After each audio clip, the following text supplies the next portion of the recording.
This is an anime where everybody talks like this. Hi and welcome to the Ruben Tuesday. My name is Ruben and this is my review for Kengan Ashura. Netflix is a new original anime adaptation. So Kengan Ashura is a Japanese manga series written by Yabuko Sandorovich, I think I got that right, and illustrated by Domarian. So Netflix adapted it. This anime is about businessmen who hire martial artists or fighters with great skill to basically win them business. So whoever wins in these hand-to-hand combat fights win business. So these businessmen win businesses, large amounts of money. It's like underground fighting. It's like the first rule of Fight Club is what? You don't talk... What? Nobody talks about Fight Club? You do not talk about Fight Club. It's underground Fight Club. It's underground martial arts and an extreme graphics and violence, and in parts it's not appropriate for children, so bear that in mind. It's pretty, apart from the violence, it has some adult content and themes, so there are some anime that you can watch with younger members, and this is probably not one of them, so just bear that in mind while you're watching this. Anyway, this is 12 episodes, and the main character is an interesting character arc because sometimes I didn't even know if he is the good guy. He morphs, without going into major spoilers, when he's fighting. He seems to have the abilities, like many of the anime characters you watch, morph into something stronger and more violent and weirder and wackier. And this anime is actually pretty fun to watch. I'm not sure it's the best anime to watch because I'm not sure it's a great anime, but it is fun. Every character talks in like hyperbolic hyperbole, and they speak loud and great and like, yeah, you will watch this, and they speak in monologue tones and inner monologue tones, and they're going for it, and you always know what they're saying because the bad guy is monologuing what is going to happen next and why he, you know, is doing what he's doing, and the good guy is monologuing why he thinks their character and their fighter is going to win. Tournament. And basically every episode is like that, and then you have your main protagonist who is actually fighting for revenge, I guess, in a way, or to meet up with a particular fighter. Again, without going into spoilers, you'll see that, and towards the end you'll be like, whoa, what's going on here? And that was when I wasn't, you know, during those episodes I wasn't sure who the good guy was.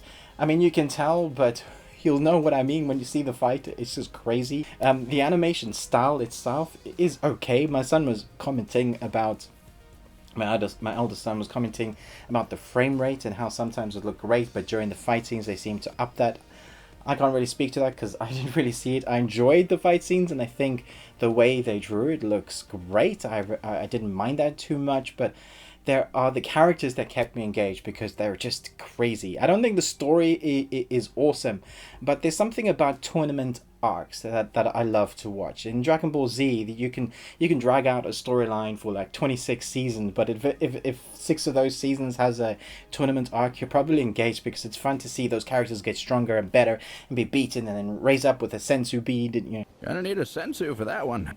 And, you know, in Hunter x Hunter, there's the same thing as this tournament arc, and those part of the storylines are really fun to watch. Somehow that's quite engaging because you want your character to win, you want them to defeat at all odds. And there is even a comparison to Street Fighter 2. The main characters, right at the beginning, you see one has this blonde hair, and you know, he's just quite buff, and our main character has dark hair and he looks like Ryu, and it's almost like Ryu and Ken. It's like almost an homage, even the way they stand and the stancing, the stancing today, right here and right now, the stance that they have in their fights, even some of the shots, even the shadow technique of the animation style with the lines over it is reminded me of Street Fighter, I think 4.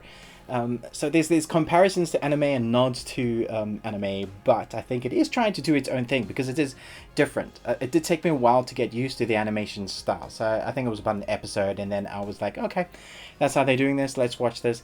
I'm not going to say this is the greatest anime ever, because it's not. It's adapted fairly well, I think. If you're an original fan of the actual manga, you might not like this, but I think this has been done fairly well. I've enjoyed it. There is going to be more. They've only done the first 12 episodes, and it does end on a fairly big cliffhanger, so do bear that in mind. But if you're looking through your anime selection and you've gone through all that list and you've checked everything on Crunchyroll and all the stuff on Netflix, and you're like, what else can I watch? Check this out. You might prefer this to Bucky, because Bucky is a very similar arc to this. It's the kind of street fighting, hand-to-hand combat, but that's just fighting non-stop. I felt like this one had a bit more story than that. Not much, but a bit more. There are multiple story arcs that are threaded in together with this one, which I really liked. The Ohma character and Chairman Yogi, their characters' storylines and the whole character arc kind of threaded together quite nicely, and then as you watch it, you're like, the story is revealed to you a little bit more, which I think is quite good. It's a nice way to keep you engaged in amongst the tournament arc. So if you're looking for maybe a fresh new anime to watch and you've run out of everything, then maybe give this a go.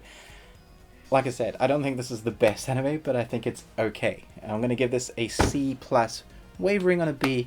Maybe going to rate it together as a whole anime when I've seen 26 episodes, kind of like a full season almost, when they give us the next batch of the next 12. Hopefully it will get better in story arc and maybe not so racy in parts. Let me know what you thought about this anime. Chat to me in the comments below. But most of all, thanks very much for watching this review. And until next time, remember, live long and Tuesday.